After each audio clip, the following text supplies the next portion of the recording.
السلام علیکم۔ کراچی کے شہری ملک میں سب سے مہنگا آٹا خریدنے پر مجبور، منافع خوروں نے شہریوں کا جینا حرام کر دیا۔ کراچی میں 300 سستے تندور بنانے کا اعلان۔ کیا آپ حالات حاضرہ سے آگاہی حاصل کرنا چاہتے ہیں؟ خبر کے پیچھے چھپے اصل حقائق جاننا چاہتے ہیں تو ابھی سبسکرائب کیجئے جلمل پاکستان کو اور ساتھ ہی گھنٹی کے نشان پر کلک کر دیں۔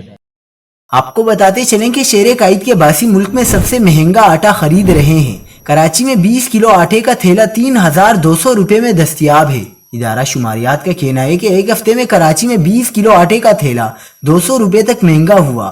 حیدرآباد میں آٹے کا 20 کلو کا تھیلا 140 روپے تک مہنگا ہو کر 3040 روپے میں دستیاب ہے۔ دوسری جانب گورنر سندھ کامران ٹیسوری نے کراچی میں 300 سستے تندور بنانے کا اعلان کر دیا۔ گورنر سندھ کا کہنا ہے کہ کراچی میں 300 تندور بنانے کا اعلان کرتا ہوں جہاں 2 روپے میں روٹی ملے گی۔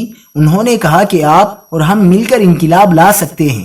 1 لاکھ راشن کے پیکٹس بے روزگاروں میں تقسیم کریں گے۔ یاد رہے کہ ملک بھر میں اس وقت آٹے کی قیمت آسمان سے باتیں کر رہی ہے۔